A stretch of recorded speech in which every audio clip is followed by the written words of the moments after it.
En este video voy a estar explicando algunas cuestiones asociadas a la tabla periódica y a las propiedades periódicas de la misma.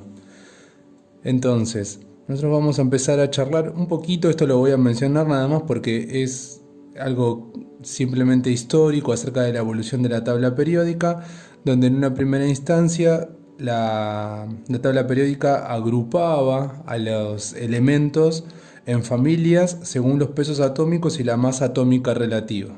Bien, esa es una manera en la cual se ordenó a los elementos que existían hasta ese momento según estas características. Primero, cronológicamente, según los pesos atómicos y luego según las masas atómicas relativas.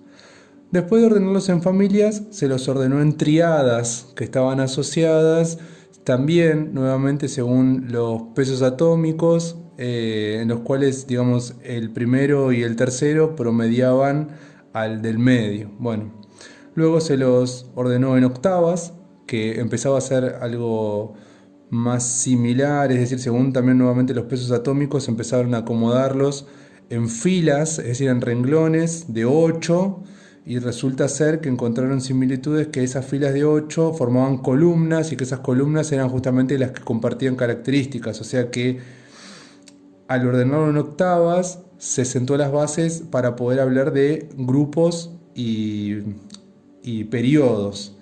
Mendeleev justamente es el que terminó de darle el toque final a lo que es el ordenamiento en columnas y filas, o sea, ahí ya podemos empezar a decir que se empezó a ordenar todo según los grupos y los periodos.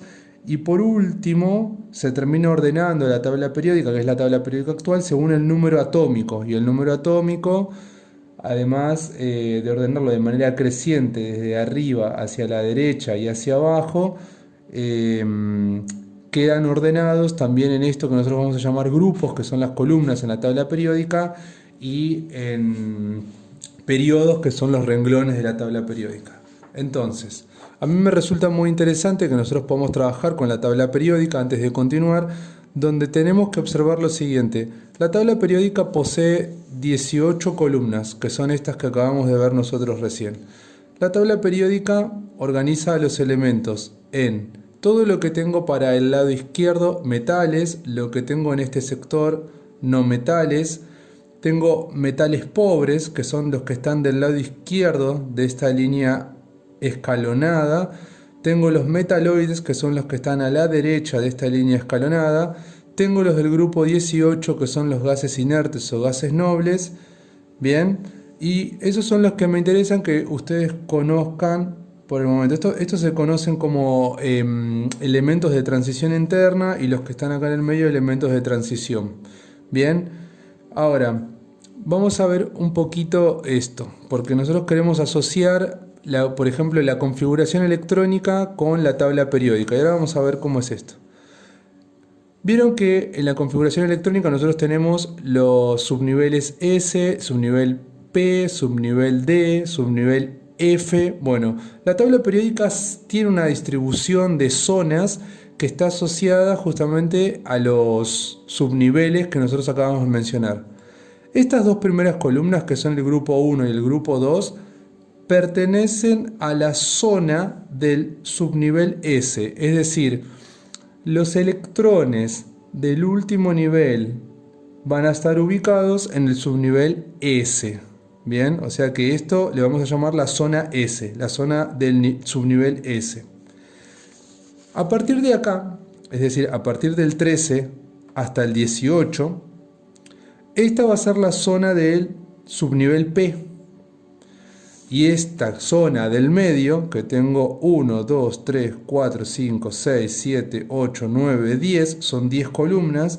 Estas 10 columnas pertenecen a la zona del subnivel D. Y por último, esta que tenemos aquí debajo es la que se conoce como la zona del subnivel F. Y aquí tenemos los 4 subniveles. Entonces recordemos, subnivel S, subnivel D, subnivel P, subnivel F. Y acá tenemos los 4 subniveles con los que nosotros vamos a trabajar. Nos vamos a centrar puntualmente en el S, en el P y en el D. Entonces, observen esto.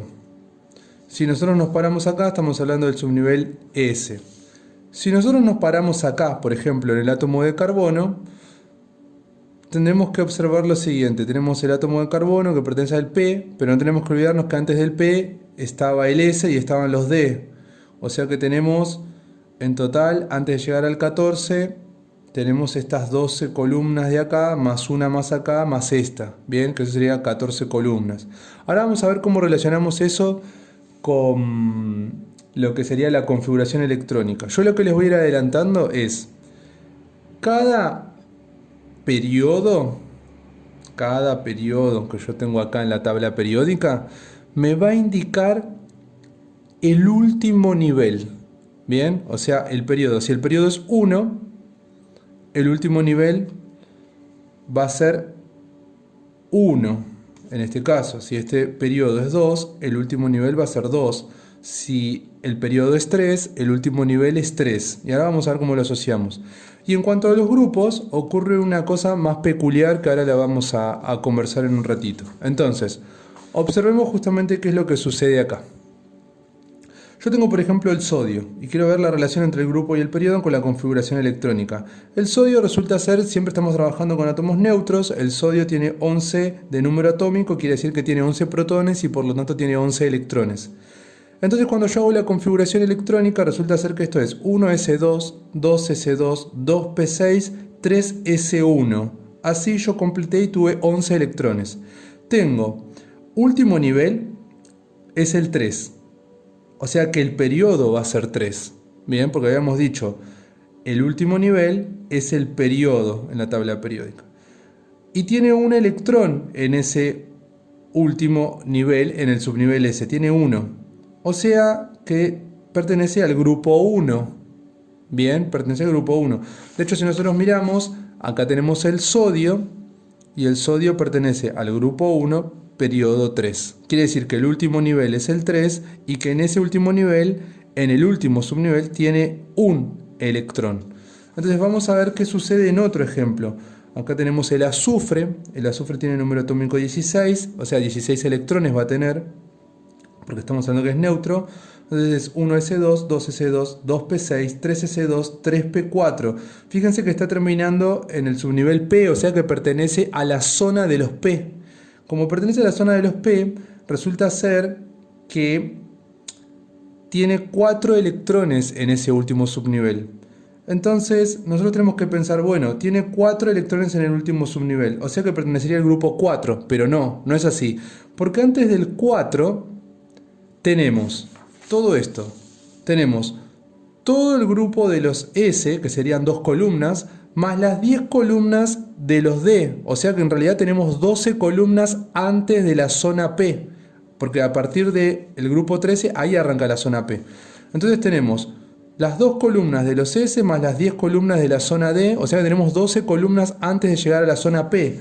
Entonces tenemos que sumarle esas 12 columnas que nos faltan. Entonces 4, que es la cantidad de electrones que tiene en el último nivel, más las 12 columnas anteriores antes de llegar a la zona P. Entonces 4 más 12 es 16, o sea que pertenece al grupo 16. Y fíjense que el último nivel es 3 para el azufre, porque 3s2, 3p4, 3 y 3 está hablando del mismo nivel, o sea que el último nivel es 3, o sea que el periodo es 3. Y si uno se fija, acá en la tabla periódica tengo el azufre, acá en este casillero, y pertenece al grupo 16 y pertenece al periodo número 3. Acá se pueden dar cuenta que es el periodo número 3. Bien, ahora vamos a suponer que trabajamos con otro caso, con otro ejemplo, y nosotros tenemos hierro, tiene número atómico 26, sería 1s2, 2s2, 2p6, 3s2, 3p6, 4s2, 3d6. Hubo un solapamiento acá. Y resulta ser que en el último subnivel tiene 6 electrones. Pero como tengo estas 2 columnas que pertenecen a la zona S, recuerden que esto estoy hablando, como terminó en D, me está diciendo que esto pertenece a la zona D. Como estoy en la zona D, antes de la zona D tengo 2 columnas más que son de la zona S. Entonces le tengo que sumar esas dos columnas. Entonces, si yo a 6 le sumo 2, resulta ser que esto pertenece al grupo 8. De hecho, si yo me fijo, el hierro está en el grupo 8. Bien, recordemos que le sumamos estos dos a los 6 electrones que teníamos porque antes estaba la zona S. ¿Qué quiere decir esto como regla? Si yo estoy en la zona S, no tengo que sumar nada, porque la zona S es la primera. Si yo estoy en la zona D, le tengo que sumar 2 que son de la zona S. Si yo estoy en la zona P, tengo que sumarle los 2 de la zona S más los 10 de la zona D, o sea que le tengo que sumar 12. Y así es como yo voy obteniendo el grupo al que pertenece el átomo que yo estoy trabajando. Bien, ahora, ya habíamos dicho que era 4s2, 3d6. Fíjense que yo acá hice una separación con rojo, y esa separación con rojo es lo que se conoce como configuración electrónica externa. La configuración electrónica externa se separa a partir del nivel más alto. Por ejemplo, en el primer caso el nivel más alto era el 3, porque acá tenemos 1, acá tenemos 2, acá tenemos 3. Este es el nivel más alto. En el segundo caso era a partir del 3 también. Pero en este caso, fíjense que termina con 3d6, pero el nivel más alto no es 3, el nivel más alto es 4. Entonces a partir de 4 yo hago esta división, esta separación, y digo a partir de acá es la configuración electrónica externa, es lo más externo que yo tengo. El nivel más externo es el 4, pero fíjense que está solapado y también incorpora al 3. Entonces, ¿cuál es el nivel más externo que yo tengo acá? El 4, o sea que el último nivel es el 4, o sea que el hierro pertenece al periodo 4. Entonces el hierro estaría ubicado en el periodo 4, en el grupo 8. Si uno mira acá, esto sería hierro, y lo tenemos en el grupo 8, en el periodo 4. O sea que ahí me permite justamente determinar el grupo y el periodo. Tengan cuidado, acá en la tabla periódica hay algunas excepciones a lo que son las configuraciones electrónicas de la regla de Pauling, que es lo que nosotros estamos siguiendo. Yo no les voy a tomar esas excepciones porque exceden al trabajo que tenemos que hacer en este año de estudio en fisicoquímica, pero quiero que lo sepan porque, por ejemplo, una excepción es la plata, otra excepción es el paladio, el molibdeno, el niobio, son todas excepciones a las reglas de configuración electrónica de la regla de Pauling.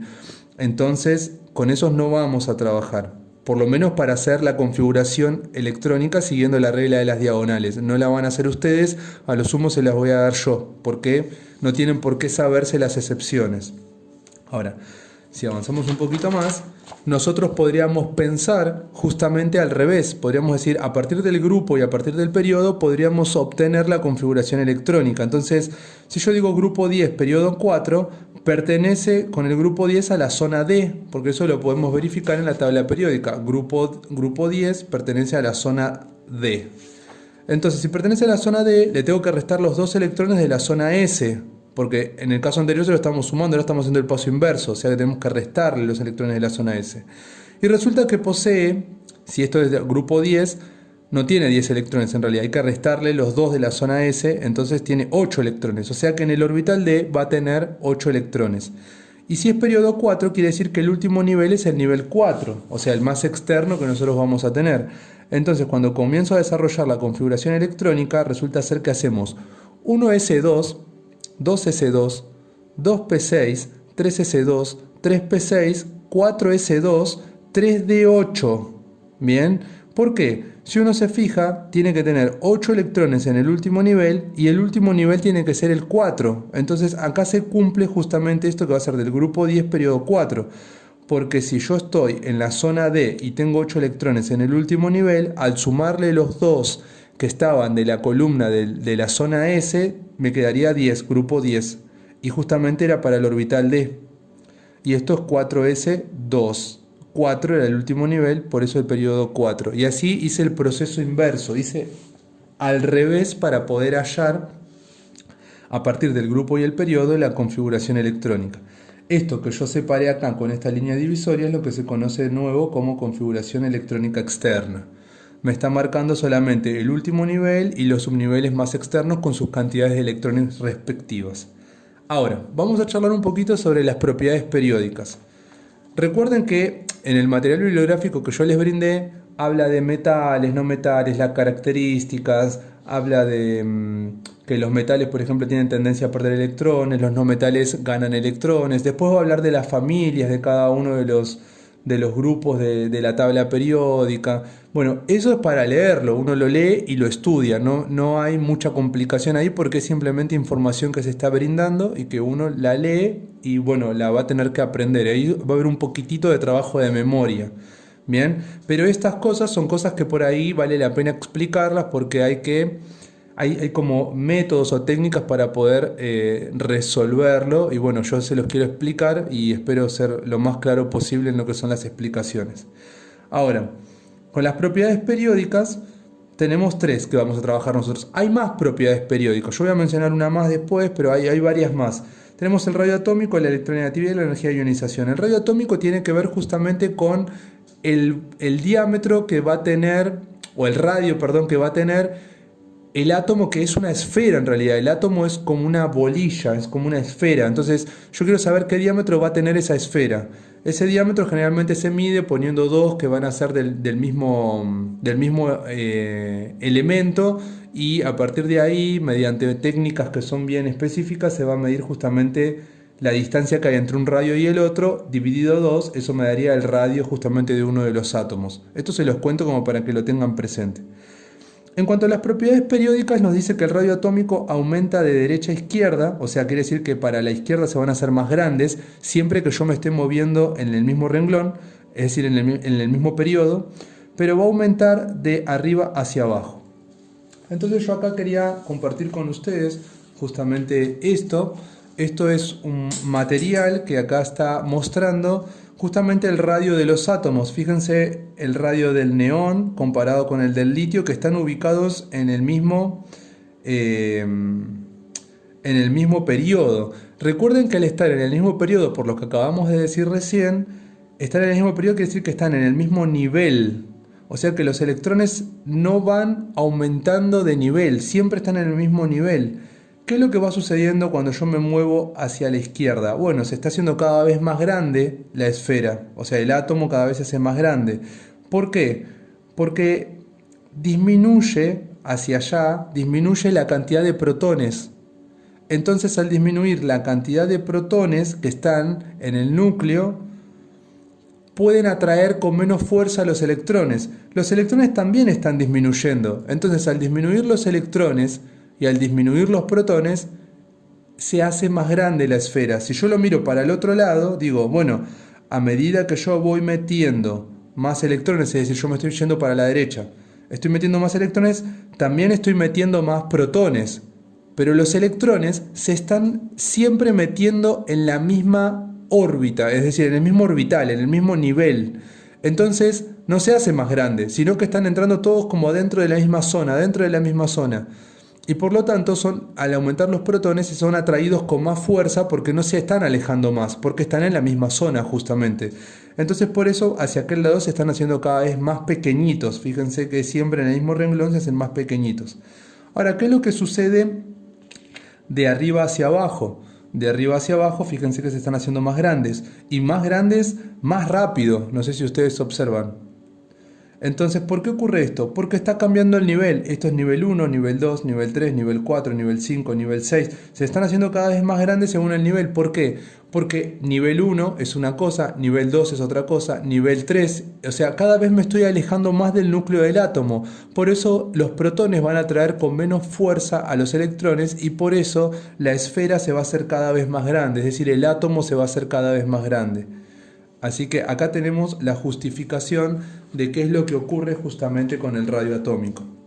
Ahora, ¿qué es lo que ocurre con la electronegatividad? Primero tendríamos que decir que la electronegatividad es la tendencia que tienen los átomos a atraer electrones de otros átomos. Es decir, prácticamente se los sacan o se los arrancan o atraen las nubes electrónicas, o sea, los orbitales los atraen sobre ellos mismos. Y fíjense que lo que dice el libro es que aumenta de abajo hacia arriba y de izquierda a derecha, o sea, va aumentando hacia allá. Bueno, ¿por qué es que va aumentando hacia allá? Fíjense que es contrario al radio atómico y justamente es por lo que habíamos charlado hace un ratito. Si nosotros volvemos acá a este esquema, van a ver que hacia allá se hacen más chiquititos. ¿Por qué? Porque los protones están atrayendo con muchísima fuerza a los electrones que están en el mismo nivel. Fíjense que hacia la izquierda, hacia la derecha se hacen chiquititos. Y bueno, atraen no solamente a los de ellos, sino que atraen también a los de otros átomos. ¿Por qué? Porque estos están en el mismo nivel y todavía tienen fuerza de atracción para atraer a los que están formando parte de otros átomos. Por eso es que la electronegatividad va a aumentar hacia la derecha y hacia arriba. Fíjense, contra el radio atómico. Y la energía de ionización es la energía necesaria para arrancarle un electrón, es decir, para ionizar. Si nosotros le arrancamos un electrón, lo estamos ionizando. La energía de ionización es la energía que yo necesito para ionizar otro átomo, es decir, para sacarle un electrón. Bueno, fíjense que es prácticamente igual que la electronegatividad, porque la electronegatividad era la tendencia que un átomo tiene para ganar un electrón de otro, o sea, le está sacando un electrón a otro. Bueno, la energía de ionización va en el mismo sentido de crecimiento, o sea, aumenta en el mismo sentido que la electronegatividad porque son propiedades similares. Mientras más electronegativo sea un átomo, va a tener mayor energía de ionización. ¿Qué quiere decir que tenga mayor energía de ionización? Que le va a costar un montón que le saquen un electrón. Le va a costar muchísimo. Un átomo que es muy electronegativo tiene una energía de ionización muy alta. ¿Por qué? Porque un átomo muy electronegativo en realidad no quiere perder electrones, los quiere ganar. Entonces le va a costar muchísimo perder un electrón. Por eso la energía de ionización es igual que la electronegatividad en cuanto al crecimiento. Más energía de ionización quiere decir que el átomo es muy electronegativo. Que tenga mucha energía de ionización quiere decir que no va a perder un electrón fácilmente. Hay una propiedad periódica que es la contraria a la electronegatividad que se llama electropositividad. Entonces, ¿cuándo un átomo es electropositivo? Y bueno, justamente cuando es muy poco electronegativo, es decir que la electropositividad aumenta de derecha a izquierda y de arriba hacia abajo. Va justamente igual que el radio atómico, porque mientras más radio atómico tengan, o sea, mientras más grande sea la esfera, más fácil va a perder un electrón. Y la electropositividad es eso justamente, la capacidad de los átomos a perder un electrón. Bien, hay otros tipos de propiedades periódicas que yo las voy a mencionar, que se llaman radio iónico, afinidad electrónica, también hay otra que se llama energía de segunda ionización, así que esas las menciono pero no las voy a tomar. Me interesa radio atómico, electronegatividad, energía de ionización y por ahí alguna cosa que tenga que ver con la electropositividad, pero siempre pensando que es el opuesto a la electronegatividad. Bien, así que bueno, espero que haya yo sido claro con todo esto. Voy a estar atento a las consultas, a las dudas y bueno, cualquier cosa nos estamos comunicando vía Classroom.